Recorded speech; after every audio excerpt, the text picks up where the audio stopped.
है जितने central government के एम्प्लॉइज हैं वो भी शाखा में भाग ले सकते हैं, क्या कहना है? देखिए, यही मैंने ट्वीट किया है कि पहले ED, CBI, income tax, election commission of India सब खाकी का काम कर रहे थे, खाकी शॉर्ट्स पहनकर काम कर रहे थे, पर डिक्लेयर नहीं कर पा रहे थे। अब खुलेआम डिक्लेयर कर पाएंगे। पर देखिए कितनी शर्मनाक बात है कि आज हमारे ब्यूरोक्रेट्स, जिनको गवर्नमेंट अफसर जो होते हैं, जिनको भारत माता के लिए काम करना चाहिए और हर सरकारों को ये प्रमोट करना चाहिए कि भारत माता के इंटरेस्ट को आगे रखें, अब वो अपने आइडियोलॉजिकल इंटरेस्ट को रखकर आगे बढ़ेंगे। ये शर्मनाक चीज है। इसलिए ये बदलाव लाया गया था सर्विसेज में कि कोई पॉलिटिकल एफिलिएशन नहीं होना चाहिए, कोई एसोसिएशन से एफिलिएशन नहीं होना चाहिए। The only affiliation is to your country. Unfortunately BJP wants to change that. दवाई गई प्रधानमंत्री की, और अब सत्र में ये देखा जाए कि संसद जो है दल से ऊपर है, यहाँ देश के लिए काम करें। अब नोक-झोंक करनी है, उसके लिए जनवरी 2029 में शुरू की। 140 करोड़ देशवासियों का गला 10 साल से मोदी जी ने घोंट रखा है। कभी अपने जहन में झांक कर उसकी भी बात देख लें।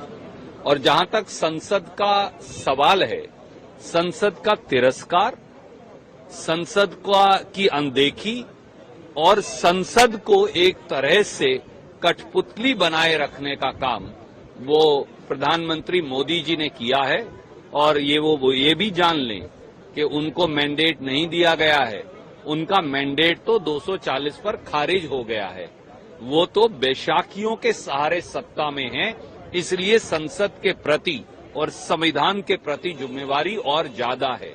संविधान और संसद, लोग और जनता की समस्याओं की आवाज उठाना हम राहुल गांधी जी के नेतृत्व में लोकसभा में और खड़गे जी के नेतृत्व में राज्यसभा में समूचा विपक्ष उठाता रहेगा और उनकी जवाबदेही सुनिश्चित करेंगे। देखिए, 27 फरवरी को जिस प्रकार का भारतीय जनता पार्टी ने राजनीतिक षड्यंत्र रचा और उसके बाद आम लोगों से संबंधित हमारा बजट प्रस्तुत होना था, और जिस प्रकार ये खरीदो फरोख्त हुई है, उस राजनीति को हिमाचल की जनता ने आईना दिखाया। हिमाचल की जनता ने कहा कि लोकतंत्र और जनता के वोट से चुनकर जो सरकार लोकतंत्र के इस पर्व में बनाई जाती है, उस सरकार को नोटों के दम से जो गिराने की कोशिश की, उसका मुंह तोड़ जवाब जनता ने दिया। हम 40 विधायक 2022 में चुनकर आए, आज खुशी है कि हम फिर से 40 हो गए हैं। लेकिन 4 महीने जो भारतीय जनता पार्टी ने प्रदेश के विकास में और जिस प्रकार की राजनीतिक षड्यंत्र का परिचय दिया, वो हमने जनता के सामने रखा। अब अगले 3.5 साल हमारा भारतीय जनता पार्टी से ये अनुरोध रहेगा कि 3.5 साल हमारी सरकार जो आम जनता से जुड़े हुए कार्य कर रही है, उसमें आप हमारा सकारात्मक सहयोग दीजिए। और मैं दावे के साथ कह सकता हूं कि हम 2027 तक हिमाचल प्रदेश को आत्मनिर्भर बनाना चाहते हैं। 4 महीने आचार संहिता के कारण काम रुके हुए थे और 4 महीने आपदा भी रही। आपदा में भी हमारे को युद्ध स्तर पर हमारे मंत्रिमंडल के सदस्यों ने, हमारी सरकार ने, हमारे पार्टी ने, हमारे जो विधायक थे, आपदा में भी हमने युद्ध स्तर पर काम किया, जिसकी प्रशंसा वर्ल्ड बैंक ने भी की, नीति आयोग ने भी की और भारतीय जनता पार्टी के नेतृत्व में ने भी की। उसके बाद अब हम 4 महीने बाद फिर से जो बरसात आई है उसकी मीटिंग्स हो रही है। आने वाले समय में किस प्रकार से व्यवस्था परिवर्तन और करना है हमने किया है, और किस प्रकार से आत्मनिर्भर हिमाचल का निर्माण करना है, उसमें हिमाचल की जनता का हम सहयोग चाहते हैं। और खासकर भारतीय जनता पार्टी जो नकारात्मक पॉलिटिक्स कर रही है, नेगेटिव पॉलिटिक्स कर रही है, हम चाहेंगे कि जो योजनाएं हम यहाँ से लेकर जाते हैं, अभी मैं और पीडब्ल्यूडी मिनिस्टर्स और हमारे सुंदर ठाकुर जी गडकरी जी से मिले, हमने अपनी योजनाएं लाई है। हमने कहा कि भूभुजोड़ टनल का निर्माण होना चाहिए ताकि टूरिज्म बढ़े, और सड़कों का 4 लेनिंग का हमारा निर्माण होना चाहिए। हम चाहेंगे कि जो योजनाएं हमारे लोग देकर आए हैं उन पर अड़ंगा मत अड़ाए। और जो बजट में हमारा अधिकार बनता है पीडीएन ने, यानी आपदा के बाद जो हमें राहत मिलनी चाहिए थी, जो स्पेशल रिलीफ पैकेज मिलना चाहिए था, उसमें कोई अभी तक सहयोग नहीं मिला है। मैंने इस बात को देश के प्रधानमंत्री से उठाया है, देश के गृह मंत्री से उठाया है, और हमारी जो अपने राजस्व बढ़ाने की प्रक्रिया शुरू हुई है, हम उस दृष्टि से भी कार्य कर रहे हैं। और मेरा मानना है कि थोड़े समय में हमें कड़े फैसले लेने पड़ेंगे। वो युवा पीढ़ी के भविष्य को सुनिश्चित करेंगे कि आने वाले समय में हमारे युवा पीढ़ी पर ऐसी व्यवस्था लाई जाए कि वो सही दिशा में आगे बढ़ सके। तो हमारी सरकार भविष्य में सबके सहयोग से, जनता के सहयोग से और भारतीय जनता पार्टी के सहयोग से हम आगे बढ़ने की कोशिश करेंगे। रुद्रप्रयाग जनपद में और बागेश्वर जनपद में वर्षा ज़्यादा हुई है, कुछ जगह पर जल भराव हुआ है, सड़कें कुछ बंद हुई हैं, उनको खोलने के लिए कहा है। सभी से कहा है कि आपस में समन्वय करें और इस मानसून की स्थिति में ठीक प्रकार से जो है लोगों की सहायता करें। जहाँ भी जरूरत पड़े वहाँ पर हमारा प्रशासन के लोग अलर्ट मोड में रहें। कांवड़ यात्रा चल रही है, उस पर भी विशेष ध्यान देने के लिए कहा है। साथ में चारधाम यात्रा भी है। अगर मौसम विभाग कोई चेतावनी जारी करता है तो सबसे हम अनुरोध करेंगे कि उसी के अनुरूप अपनी यात्रा को आगे बढ़ाएं। सर, कांवड़ यात्रा से शुरू हो गई, शिव भक्तों के लिए आपकी तरफ से मैं सभी शिव भक्तों को शुभकामनाएं देता हूं, अभिनंदन देता हूं। आज श्रावण मास के पहला हमारा सोमवार भी है, उसकी भी शुभकामनाएं देता हूं। और सभी का हम देवभूमि उत्तराखंड हरिद्वार आगमन पर सबका अभिनंदन करते हैं। सबकी यात्रा अच्छी हो, सफल हो, और उसके लिए उत्तराखंड सरकार ने हमारे सभी प्रकार की व्यवस्थाओं को करने का प्रयास किया है कि आपकी यात्रा अच्छी हो। मुझे पूरा विश्वास है कि आपकी यात्रा अच्छी होगी, सफल होगी, भगवान की कृपा आप पर बनेगी। शुरुआत से पहले ये बात कही, ये 29 जनवरी से लेकर अब तक बहुत आपस में नोक-झोंक कर ली पक्ष विपक्ष ने। अब जनवरी 29 में कीजिएगा, 2029 में संसद जो है वो दल से बड़ी है। और पिछले सत्र के अंदर जो आवाज़ दबाने की कोशिश की गई, गला घोटने की कोशिश की गई जो है विपक्ष के द्वारा, उसकी उन्होंने निंदा करी। कैसे देखते हैं? हम निंदा करते हैं कि सरकार किस प्रकार से नाइंसाफी कर रही है भारत के छात्रों के साथ। पिछले सत्र में हमने एक दिन चर्चा के लिए मांगा था नीट के विषय पर चर्चा नहीं होने दिया। आज शिक्षा मंत्री सदन के पटल पर कहते हैं कि कोई पेपर लीक हुआ ही नहीं, कोई बिना जांच के संपूर्ण हुए आज उन्होंने एनटीए को क्लीन चिट दे दिया है। खुद की जो नैतिक जिम्मेवारी है वो लेते ही नहीं है। तो ये सच्चाई की आवाज़ को, छात्रों के भविष्य पर आज ये अंधकार लाने का जो काम भाजपा कर रही है, उसके काम पर हम बाधा डालेंगे और छात्रों के हित पे हम अपना संघर्ष जारी रखेंगे। को लेकर क्या उम्मीदें हैं सर? देखिए, आदरणीय नरेंद्र मोदी जी का जो बजट है वो अमृत काल को लेकर के वो बजट होगा। देश की अपेक्षाओं पर, देश की आकांक्षाओं के ऊपर ये पूर्ण रूप से 100% खरा उतरने वाला बजट है। ये विकसित भारत का मजबूत नींव रखने वाला ये बजट होगा और इससे देश के हर वर्ग को, चाहे वो गरीब है, चाहे वो मध्यम वर्ग है, चाहे उच्च वर्ग है, हर वर्ग को इस बजट से लाभ मिलने वाला है और मजबूती से भारत देश आगे बढ़ने वाला है। मैं ये देखता हूं कि इस विकसित भारत अमृतकाल के अंदर जो ये बजट है, ये बजट भारत को आगे बढ़ाने में एक मील का पत्थर साबित होगा। सेटिस्फाइड है? नहीं, मंत्री जी को रिस्पांस देना चाहिए। मंत्री जी ने सुप्रीम कोर्ट की बात करी, प्रधानमंत्री की बात करी, मगर मंत्री जी को शायद ये बातें समझ नहीं आ रही हैं और वो ये नहीं बता पा रहे हैं कि वो इसके बारे में क्या कर रहे हैं। और सवाल का जवाब नहीं दिया। सर, एक और सवाल आरएसएस को लेकर के आप पहले भी बोलते रहे हैं। नहीं, अभी मेरा नीट पे फोकस है, क्योंकि ये बहुत जरूरी मुद्दा है युवाओं के लिए और उनको काफी मुश्किल हो रही है। हमने कहा था कि इस पे डिस्कशन होना चाहिए, बट सरकार इंटरेस्टेड नहीं है, मगर हम इस मुद्दे को उठाते रहेंगे और सरकार पे दबाव डालते रहेंगे। Thank you very much. देखिए, मैं बिल्कुल मुत्तफिक हूँ आपसे कि आजकल जम्मू के रीजन में ये बढ़ गया है। अभी आप देखिए, डोडा में था, आज रजौरी में हुआ है फिर से, और एक सिपाही शहीद हो गया है। ये चीज़ें अफसोस की इस बात का है कि दोनों मुल्कों में ये कुछ ऐसे लोग हैं जो नहीं चाहते हैं कि अमन आए। मैं समझता हूँ मेरे ख्याल से उनकी खिचड़ी पकती है जब ये तनाज़ा चलता रहे।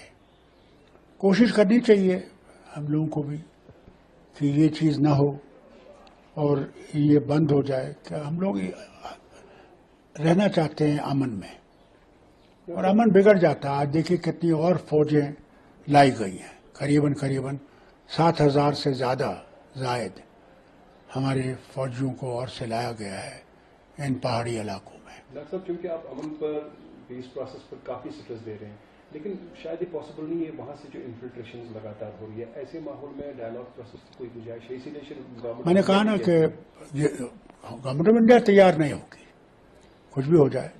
गवर्नमेंट ऑफ इंडिया तैयार नहीं है जब तक आतंकवाद बंद नहीं होगा, तो हम कितना भी चिल्लाएं उससे कुछ नहीं होने वाला है। Unfortunately the order issued by UP government about Kanwar यात्रा, जो वहाँ पर जितने भी फूड कोर्ट, ये मैं समझता हूँ बहुत गलत किया उन्होंने। पहले भी यात्रा चलती थी, अमन से चलती थी, वहाँ कोई भी रेस्टोरेंट हो, कोई होटल हो, क्या उनको जरूर लिखना है कि ये मुसलमानों का है, उसका नाम देना है? ये क्या कर रहे हैं, किस नफरत की तरफ चल रहे हैं? वो आज से नहीं, सदियों से ये चल रहा है। वो गंगा का पानी ले जाते हैं अपने घरों की तरफ, और एक ये त्योहार चलता रहता है, और कभी ऐसा ऑर्डर मैंने नहीं देखा। ये कोशिश कर रहे हैं कि तनाज़ा और बढ़े और मुसलमानों और हिंदुओं में तफरुका और बढ़ जाए। मगर मुझे पूरी उम्मीद है कि इनकी ये साजिशें जो है ये कामयाब नहीं होंगी। पिछले इलेक्शन में दिखा दिया, इन्हीं वजहों से ये हार गए। उन जगहों पे हार गए जहां पे इनको उम्मीद नहीं थी हारना। आप देखिए जहां हिंदू मुसलमान रहते हैं, वो राम मंदिर का इन्हें इफ्तिताह किया, वहां पे हार गए, अयोध्या में हार गए।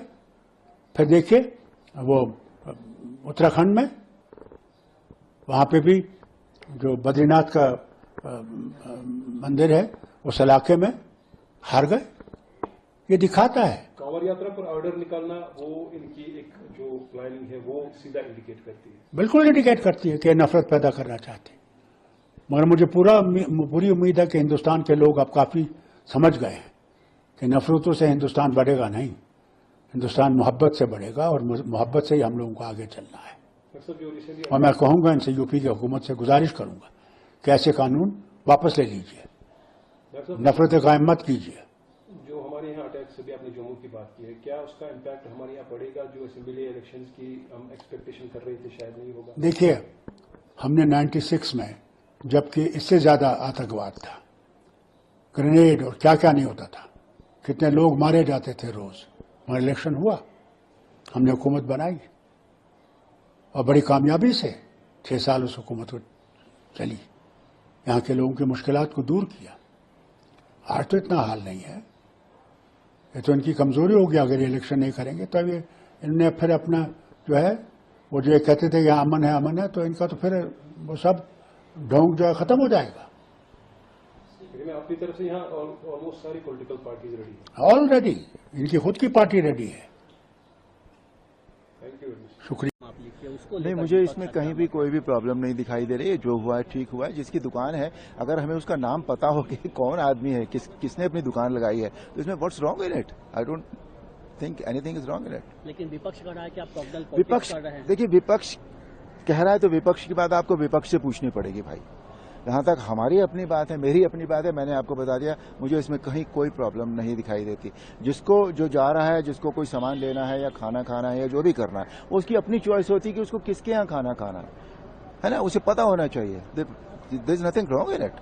को व्यक्त करने के लिए ये टिप्पणी की जा रही है। ममता जी ने कहा है कि जो बांग्लादेश में हो रहा है तो वो अपने दरवाजे खुले रखेंगी और किसी को भी बंगाल में आने देंगी। बांग्लादेश के लोग हमारे रवैया खटखटाएंगे तो जरूर शरण देंगे। आज के अखबारों में भी Mamata will give shelter if anyone from Bangladesh knocks on our door. Mamata ji, आप वही हैं जिन्होंने सीएए के बारे में कहा था कि हम किसी भी हिंदू, सिख पारसी या क्रिश्चियन शरणार्थी को जो हिंसा से पीड़ित होकर बंगाल में आएंगे उनको घुसने नहीं देंगी। ममता जी ने सीएए का हमेशा विरोध किया है, जबकि सीएए का कोई संबंध भारत के नागरिकों से बिल्कुल नहीं था, क्या हिंदू क्या मुस्लिम।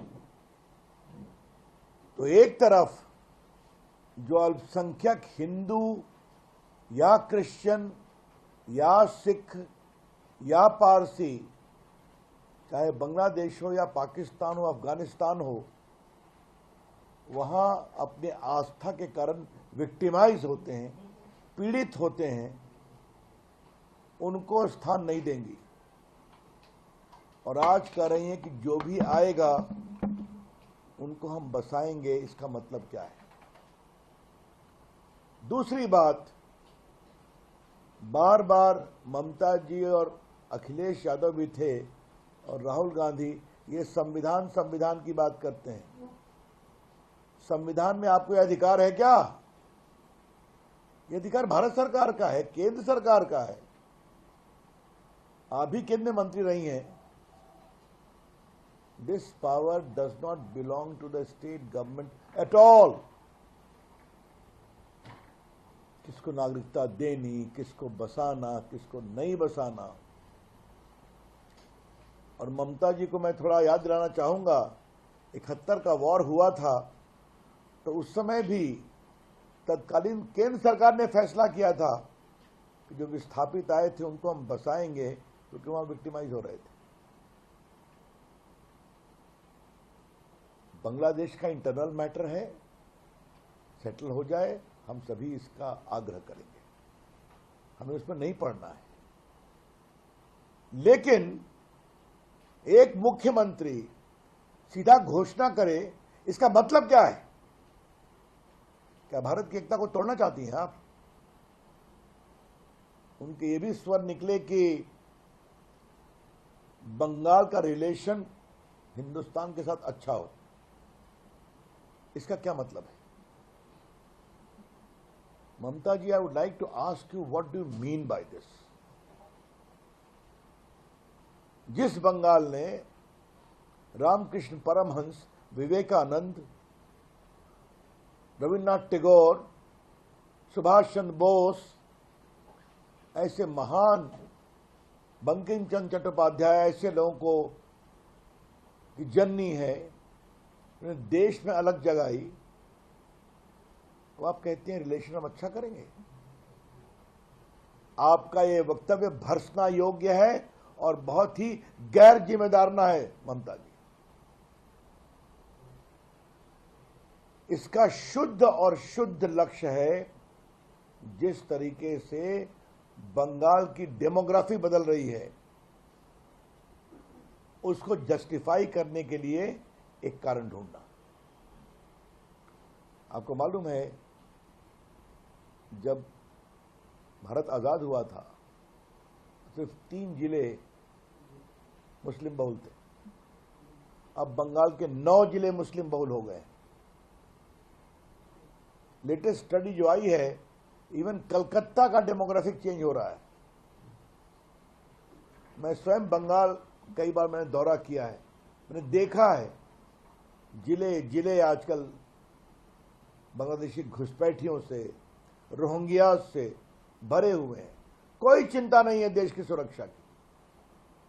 और याद होगा, एनआईए की प्रोब में आया है, कई आतंकवादी घटनाओं के जो मुख्य अभियुक्त या कॉन्स्पिरेटर्स होते हैं, उनको कहां संरक्षण मिलता है? तो बंगाल में मिलता है। आपने देखा होगा, वो गिरफ्तार करने में दिक्कत हुई, बहुत परेशानी हुई। लेकिन एक बड़ी चिंता की ओर आज देश का ध्यान बताना बहुत जरूरी है।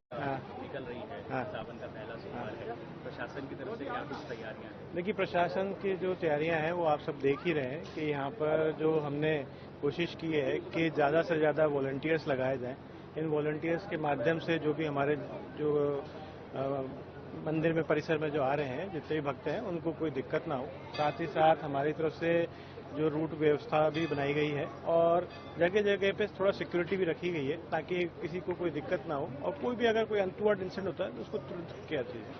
बाकी शांति का माहौल है, पीस का माहौल है और लोगों में उत्साह है और सावन का पहला सोमवार है। आपने भी आशीर्वाद लिया, मैं भी बाबा भोले के आशीर्वाद लेने आया हूँ और आशा करता हूँ कि सब लोग शांति से आगे मंगलमय जीवन के लिए बाबा भोले को आशीर्वाद लें। सर, पिछली बार जो वायलेंस हुई थी, तो खासकर जो पहाड़ों की तरफ से पथराव और तमाम चीजें हमने देखी, आप भी उस वक्त यहाँ पर सर विजिलेंस किस तरह से बढ़ाया गया, क्या ड्रोन के जरिए, एक्स्ट्रा फोर्स? देखिए, जो भी हमें लगता था कि कमियां या जो भी हमें ऐसा लगता था कि जो तैयारियां के लिए जरूरत है और जो पिछली बार जो इंसिडेंट हुए उनसे हमें जो चीज आई, हमने उसकी पूरी तैयारी की है। चाहे वो पहाड़ी पे सिक्योरिटी मेजर्स बढ़ाने के लिए हो, चाहे सर्वेलेंस बढ़ाने के लिए हो, चाहे फोर्स के लिए, और लेकिन उससे भी ज्यादा जो लोगों में एक विश्वास जीतना, वो सबसे बड़ी बात है। तो आज आप देखेंगे कि सभी, चाहे हिंदू, मुस्लिम, सिख, ईसाई, जितने भी यहाँ पर धर्म के लोग हैं, सभी यात्रा का स्वागत कर रहे हैं और वो मैं समझता हूँ सबसे बड़ा पॉइंट है जो कि हमें जीतना चाहिए था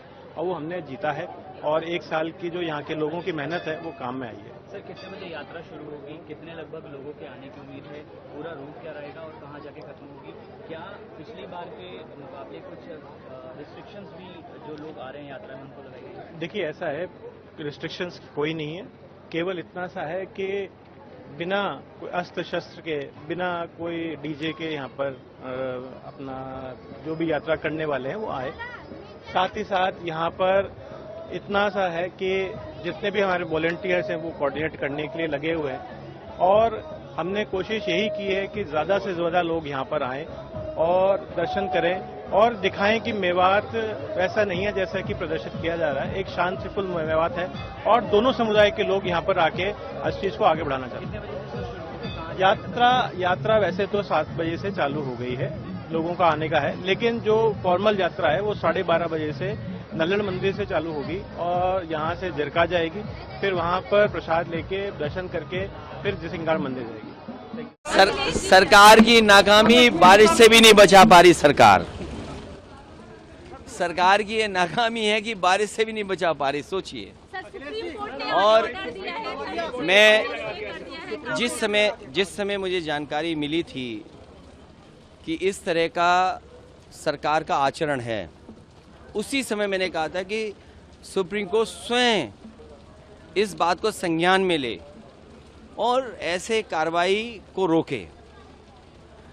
जैसे दिया बुझने से पहले फड़फड़ाता है, जो सांप्रदायिक राजनीति खत्म हुई है, ये सांप्रदायिक राजनीति का दिया फड़फड़ा रहा है, इसलिए फैसला ले रहे हैं। इसीलिए फैसला चाहे इस बात का लिया जा रहा हो कि दुकानों में या और संस्थाओं में नाम लिखा जाए। मुझे उम्मीद है कि सुप्रीम कोर्ट जब इस बात पर चर्चा करेगा और संज्ञान में जब लिया है तो ऐसे कई कदम सरकार उठाएगी, क्योंकि जब सांप्रदायिक राजनीति खत्म होती है तो इसी तरीके से फड़फड़ाएंगे ये लोग। और उसी तरीके से आपने देखा होगा कितने दिनों लगा हुआ प्रतिबंध, उस पाबंदी को भी हटा दिया है। तो सांप्रदायिक राजनीति खत्म होने जा रही है, इसका दुख भारतीय जनता पार्टी को है। इसीलिए मैंने कहा कि जब सांप्रदायिक राजनीति खत्म होने लगती है तो आखिरी समय सांप्रदायिक राजनीति को जिंदा रखने के लिए, और ये तो बड़े सेंसिटिव चीज़ है कि अगर अधिकारी सेंसिटिव पोस्ट पर जाएगा और उसका व्यवहार आचरण किसी संस्था से या पॉलिटिकल पार्टी के माध्यम से उसका किया जाएगा, वो तो हम उत्तर प्रदेश में देख ही रहे हैं, हर दिन देख रहे हैं कि अधिकारी किस तरीके से पॉलिटिकल पार्टी का जो काम है वो कर रहे हैं। सब रूप से तैयार है, वो आकाश से लेकर धरती तक जितने हर संभव जितने सिक्योरिटी कंसर्न है और जो सिक्योरिटी जहाँ तक तैनाती की जा सकती है सुरक्षा की, तो सुरक्षा में लगभग 2000 की पुलिस फोर्स तैनात है। तो पिछली बार हमने जो देखा था उसको ऐसी कोई घटना ना हो, कोई अप्रिय घटना ना हो, उसके लिए क्या खास तैयारियां, क्या खास गैजेट्स लाए गए हैं? क्योंकि हमने बम स्क्वाड, डॉग स्क्वाड सब देखे यहाँ पे। हाँ, वीडियो सर्वेलेंस बढ़ाया गया है, चाहे वो नाकों की बात हो या फिर आकाश से ड्रोन के माध्यम से काफ़ी सर्वेलेंस बढ़ाया गया है। इसका अलावा नए जो इसमें एरेना ऐड किए गए हैं वो डॉग स्क्वाड का मदद ले रहे हैं। इसके अलावा जो MAP जो आर्म्ड पुलिस है हमारी, जो माउंटेड आर्म पुलिस है, उसको भी लगाया है। लगभग कितने लोगों की परमिशन दी गई, कितनी यहाँ पे आ सकते हैं श्रद्धालु शोभा यात्रा के दौरान? कुछ ऐसे नंबर आपने बताया ना? एग्जैक्ट नंबर नहीं बता सकते हैं। हमने कंडीशंस के साथ कुछ कंडीशंस लगाई है, उसके बाद नंबर कुछ भी हो, पर उन कंडीशनों का जो शर्तें हैं उनकी अनुपालना जरूरी रहेगी। कुछ कंडीशन आपने उनको परमिशन दी? हाँ, हमने जैसे मना किया है कि डीजे ना हो, लाउड स्पीकर ना हो, और एहतियातन कोई भी आदमी हथियार लेके ना आए। उसमें लाठी डंडा सब वर्जित है। ठीक है सर, थैंक यू। पुणे दौरे पे थे, उन्होंने जहाँ पर उद्धव ठाकरे को भी टारगेट किया और शरद पवार को टारगेट किया। उद्धव ठाकरे को औरंगजेब का फैन क्लब बताया, वहीं शरद पवार जी को किंग पिन बताया, यानी सरगना करप्शन पर। बहुत सारे लोग हैं जिन्होंने अपना अस्तित्व खोया है, उनके पास कोई आइडियोलॉजी नहीं है। जब हम औरंगजेब के फैन क्लब की बात करते हैं तो इतने सारे नेता जिनका अस्तित्व शायद हिंदुत्व था, एक विचारधारा था, उन्होंने सब खो बैठे हैं सिर्फ सत्ता के मोह माया के लिए। तो जब अमित शाह जी ने ये जिक्र किया, उससे एक चीज स्पष्ट है कि विपक्ष तुष्टीकरण की राजनीति करती है, भारतीय जनता पार्टी और महायुति की सरकार सिर्फ प्रगति की राजनीति करती है। Including here in the United States, and I'm so honored to welcome him to the best congressional district in the country, mine. This is the 8th congressional district of Illinois.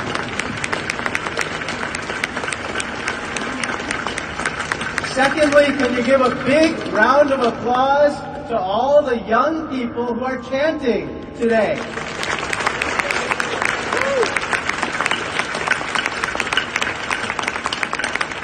I understand that some of them are as young as 3 years old. 3 years old, can you believe that?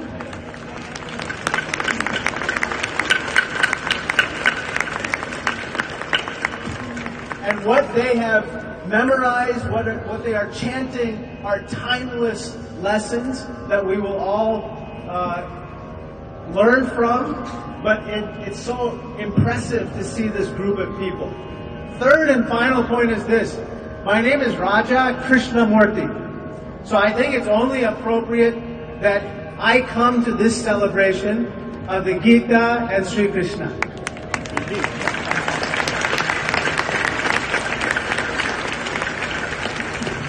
I think about the Bhagavad Gita a lot.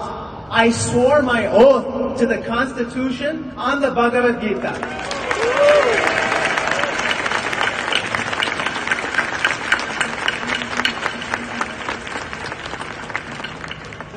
The timeless truths of the Bhagavad Gita, you all know. Have faith, do your duty, don't be attached to the results. Those are lessons that I try to apply in my own work in the United States Congress.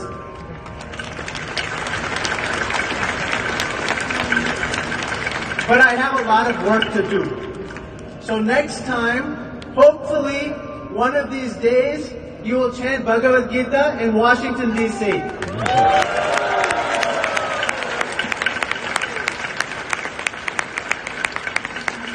maybe Sri Ganapati Sachinanda Swami will visit Washington, D.C. What do you think?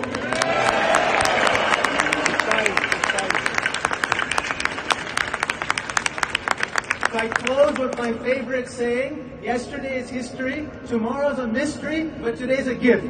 That's why we call it the present. So I'm on. Assam police ने आज से लगभग 5 साल पहले एक Assam police शिशु मित्र कार्यक्रम आरंभ किया था। इस कार्यक्रम के तहत हमने पिछले साल आसाम पुलिस शिशु मित्र रिसोर्स सेंटर एक आरंभ किया था। इस रिसोर्स सेंटर का मुख्य उद्देश्य 2 था। पहला उद्देश्य ये था कि जो हमारे इन्वेस्टिगेशन ऑफिसर्स हैं, जब वो किसी भी केस को इन्वेस्टिगेट करते हैं तो उस समय उनको कानूनी तौर पे जो भी समस्याएं आती हैं या उनके मन में जो संशय रहते हैं उनको कैसे वो सॉल्व कर सकते हैं, तो उसके बारे में एक एक्सपर्ट एडवाइस उनको इस शिशु मित्र रिसोर्स सेंटर से मिलती है।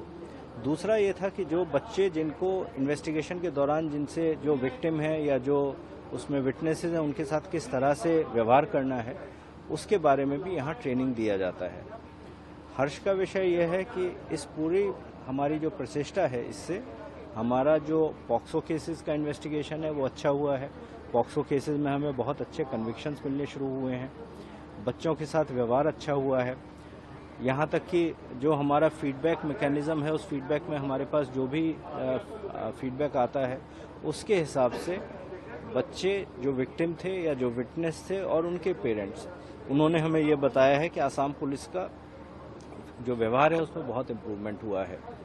इस प्रोग्राम को हम और आगे लेकर जाना चाहते हैं। हमारा उद्देश्य ये है कि जो पॉक्सो केसेस हैं या जो बच्चों के विरुद्ध जिस भी प्रकार के केस हो रहे हैं उनमें हम कम से कम 80 से 90% का कन्विक्शन ला पाएं और इस तरह का इन्वेस्टिगेशन करें जिस इन्वेस्टिगेशन से उनके मन में न सिर्फ आसाम पुलिस बल्कि पुलिस के विषय में और हमारे सरकारी तंत्र के विषय में एक अच्छा मनोभाव पैदा हो जिससे कि वो अच्छे नागरिक बन सकें। धन्यवाद।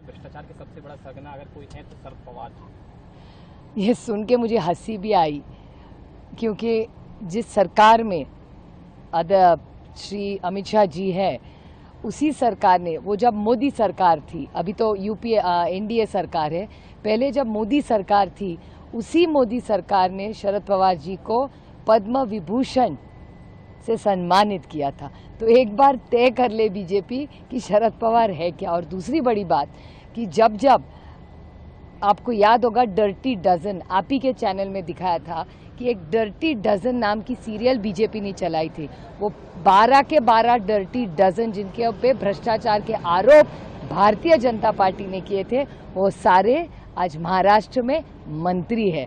और एक बात, आज अमित शाह जी के प्रोग्राम में उनके पीछे जिसके ऊपर सबसे ज़्यादा भ्रष्टाचार के आरोप हुए थे अब अशोक चौहान जी, वो पीछे ही बैठे थे अमित शाह जी के। तो आज तक 90% ऐसे लोग हैं जिन पे भ्रष्टाचार के आरोप अमित शाह जी या बीजेपी में कहे सारे वॉशिंग मशीन से आज भारतीय जनता पार्टी में। तो एक बार भारतीय जनता पार्टी तय कर ले कि इस देश में भ्रष्टाचारी कौन है, क्योंकि वो शायद थोड़े से कंफ्यूज है क्योंकि वही तो पवार साहब को पद्म विभूषण देते। दूसरा विशेष राज्य का दर्जा चाहिए आंध्रा को, बिहार को, नीट को लेकर भी तैयारी चल रही है, तो कैसे आप लोग कल के लिए तैयार हैं? मुझे लगता है कि भाई हम लोग तैयार हैं और विपक्षी दलों का सामना करने की हमारी पूरी तैयारी है। तो विपक्षी दलों ने हंगामा ना करके हमारा सामना करना चाहिए। हमारी मनोकामना यही है कि विरोधी दलों ने हमारा सामना करना चाहिए, जो राज्यों के विषय उठाना चाहिए और वेल पर आकर हंगामा करना ठीक नहीं है। जैसे माननीय प्रधानमंत्री जी बोल रहे थे, माननीय राष्ट्रपति जी के अभिभाषण पर जब प्राइम मिनिस्टर रिप्लाई दे रहे थे तो 10 सालों में पहली बार मैंने देखा कि प्राइम मिनिस्टर बोल रहे हैं और वेल में आकर वह हंगामा करने का पहला अक्षर मैंने देखा। तो विपक्षी दलों ने हंगामा ना करके 0 आवर है, क्वेश्चन आवर है, 377 है, बिल है, इस पर उन्होंने अपनी भूमिका रखनी चाहिए और जो मांगे आपको करने का अधिकार है लोकतंत्र में। उसका क्या हम कर सकते हैं, हमारी सरकार जवाब उसके लिए दे देगी। जो काम हो सकता है उसके लिए हम हाँ बोलेंगे, जो काम नहीं होता है उसके लिए हम बोलेंगे कि भाई इस पर विचार हम करेंगे। तो सरकार पूरी तैयार है, माननीय नरेंद्र मोदी जी के सरकार के पूरे मंत्री तैयार है और जो भी सवाल आपको उठाना है अपोजिशन को उठाने का पूरा अधिकार है। जो सहयोगी दल हैं वो इसमें शामिल हो गए, जैसे कि आरजेडी से जयंत चौधरी उन्होंने ये बयान दिया है कि जो भी ये कृत्य सरकार ने किया है ये कहीं ना कहीं जल्दबाजी में किया गया है, ये पूरी तरह से सोच समझ के नहीं किया गया, इस तरह के मुद्दों को नहीं भड़काना चाहिए। वहीं चिराग पासवान भी इसी तरह की बात कह रहे हैं, वो कह रहे हैं कि मैं जाति आधारित इस तरह के मुद्दों का कभी भी समर्थन नहीं कर सकता। तो समर्थन नहीं कर रहे हैं तो सरकार समर्थन वापस लें। चिराग पासवान भी समर्थन वापस लें। अगर आप सचमुच इस सब चीज़ों के अगर विरोधी हैं, चिराग पासवान जी हो, जयंत चौधरी जी हो, समर्थन वापस लेना चाहिए ना। सरकार के दबाव बनावे, सरकार नहीं सुनती, समर्थन वापस करे। और निश्चित तौर से ये चीज़ें गलत हैं। ये बांटने का कार्य है लोगों को। एक आम गरीब आदमी, साधारण आदमी, ठेला कौन चलाता है? गरीब आदमी। ढाबा कौन है? गरीब आदमी। समाज का सबसे कमज़ोर तबका है जो, चाहे वो अनुसूचित जात हो, पिछड़ी जात हो, हिंदू हो, मुस्लिम हो, सब लोग ज़्यादातर उसी तरीके के लोग हैं। आप उठाकर देखेंगे पश्चिम में, अभी मैं पासी समाज में गया था, वहाँ भी वही था। आज मैं सूर्यादीन पासी जी की पुण्यतिथि थी। पूछा तो भाई ज़्यादातर ठेला खोमचा वाले लगाने वाले हैं पासी समाज के अंदर, जाटो समाज के अंदर। तो क्या अब इनका नाम लिखवा कर इनको आप सामने लाकर लोगों का सबका चरित्र, सबका हनन करेंगे, सबकी चीज़ों को ध्वस्त करेंगे? जो आज घर बैठ अपना काम कर रहा है बेचारा गरीब आदमी, अपने गरीबी को चादर से ढक के काम कर रहा है, सबको एक्सपोज करना चाहते हैं। और ये चीज़ें चलने वाली नहीं हैं। हम लोग काशी से आते हैं, बाबा विश्वनाथ की नगरी से। अब गंगा माँ का जल है, गंगा जल, उसी से गंगा जल से बाबा विश्वनाथ का अभिषेक भी होता है, उसी गंगा जल से मुसलमान वजू भी करता है। तो क्या उसको उसमें भी कोई नाम देंगे क्या, या वहाँ पे भी कोई नाम लगाएंगे? मैं समझता हूँ कि ये सब चीज़ें जनता समझ चुकी है। महंगाई पे कंट्रोल नहीं कर पा रहे हो, बेरोजगारी पर कंट्रोल नहीं कर पा रहे हो, पेपर लीक सब लीक ही हो रहा है। लीक वाली सरकार है, बुलडोजर वाली सरकार। तो मैं समझता हूँ कि जनता इस सब चीज़ों से अब मन बना चुकी है कि 24 में इनकी विदाई की, आने वाले 27 में बुरी तरीके से विदाई होगी, बची खुची है, सब समाप्त हो जाएगी। दर्शन हुआ है, उनका आशीर्वाद प्राप्त किए हैं। विधानसभा सत्र शुरू होने वाला है, कांग्रेस जो है घेराव की तैयारी कर रही है, क्यों डेवलपमेंट नहीं दिख रहा है कांग्रेस को? कल से विधानसभा का मानसून सत्र प्रारंभ हो रहा है, जो 26 जुलाई तक चलेगा। और अब विपक्ष का धर्म निभा रहे हैं हम लोग। कोई उनके पास मुद्दा तो है नहीं, और इतना विकास कर रहे हैं हम लोग 6-7 महीने में, वो उनको दिखता नहीं है। उनका एक कहना होता है कि सरकार कुछ भी नहीं कर रही है, जबकि इस तरह से हम लोग ऐतिहासिक काम किए हैं पिछले 6-7 महीने में। जबकि 2 महीना चुनाव आचार संहिता में चला गया, फिर भी हम लोग 18 लाख प्रधानमंत्री आवास की स्वीकृति दिए हैं, 21 क्विंटल प्रति एकड़ धान खरीदे हैं, 145 लाख मीट्रिक टन धान खरीदे हैं, 3100 रुपया धान का कीमत दिए हैं, 24,72,000 से ज़्यादा किसानों को 13,320 करोड़ रुपया अंतर की राशि एक मुश्त दिए हैं, 70 लाख से ज़्यादा माता बहनों को प्रति महीना महतारी बंधन योजना में 1,000 उनके खातों में भेज रहे हैं। तेंदुपत्ता इस साल 5,500 प्रति मानक बोरा खरीदे हैं। रामलला दर्शन योजना की शुरुआत हो चुकी है। इतना सारा काम हम लोगों ने ये 5-6 महीने में किया है। अभी भी कई महिलाओं को नहीं मिल रहा है, बार-बार सवाल उठा रहे हैं। अब सब दिख तो रहा है, लेकिन अब कोई मुद्दा नहीं है तो विपक्षी धर्म तो उनको निभाना ही है ना। आपने सेंट्रल में नेताओं से भेंट की है, क्या चर्चा हुई छत्तीसगढ़ के विस्तार के बारे में? हाँ, छत्तीसगढ़ के विकास के लिए सभी वचनबद्ध हैं और सब से अधिक सहयोग का आग्रह कर रहे हैं। और अभी पिछले 1-2 बार में कई मंत्रियों से मुलाकात हुई है, हमारे परिवहन सड़क मंत्री से, रेल मंत्री से और कई मंत्रियों से हुआ है, और सबने आश्वस्त किया है छत्तीसगढ़ को विकास के लिए अधिक से अधिक राशि देंगे। के बाद तो सब नाराज जाएंगे, तो बाबाओं से जो कितना इन लोकसभा चुनावों में माननीय विधायक सोमनाथ भारती जी की हार हुई है, न केवल लोकसभा में बल्कि मालवीय नगर विधानसभा में भी, जहां से वो एक सिटिंग एमएलए हैं और इतने समय से एमएलए रहे हैं।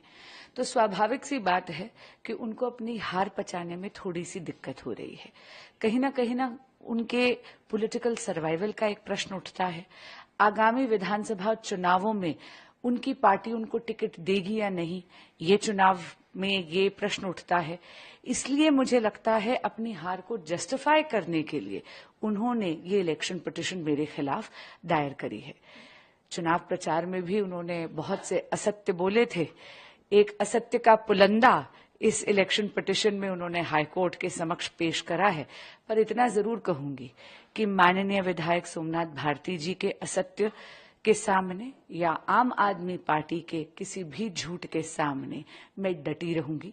मैं उनसे डरने या दबने वाली नहीं हूं। मिनिस्टर जो कि धर्मेंद्र प्रधान है, उन्होंने ये बात कही कि पेपर लीक की घटना नहीं हुई है और 7 वर्षों में इस तरह की घटना नहीं आई है। देखिए, अगर माननीय मंत्री जी ने इस प्रकार का कोई बयान दिया है कि पेपर लीक हुआ ही नहीं है और इस प्रकार की घटनाएं भारत देश में नहीं घट रही हैं, तो मुझे लगता है इससे ज़्यादा दुर्भाग्यपूर्ण और चिंताजनक बयान हो नहीं सकता। आज इस देश के लाखों बच्चे और लाखों बच्चों का भविष्य अंधकार की कागार पे खड़ा है, क्योंकि पेपर लीक होने की वजह से उनके वर्षों की मेहनत पे पानी फिर गया है। जब पेपर लीक होता है तो उस विद्यार्थी का, जिसने महीनों सालों दिन रात परिश्रम करके पढ़ाई कर कर उस एक दिन की तैयारी करता है अपना भविष्य बनाने के लिए, उसका मन नहीं टूटता, वो इंसान टूट जाता। केवल मनोबल नहीं टूटता, उसका शरीर, मन, तन, धन। आज उस बच्चे को कितनी चोट पहुंची होगी माननीय मंत्री जी का वो बयान सुनकर। और अगर पेपर लीक नहीं हुआ तो फिर सीबीआई जांच किस विषय पे कर रही है? अगर पेपर लीक नहीं हुआ तो सीबीआई गिरफ्तारियां किस विषय पे कर रही है? अगर पेपर लीक नहीं हुआ तो सुप्रीम कोर्ट कौन से विषय का संज्ञान लेकर सरकार से रोज गंभीर सवाल पूछ रहा है?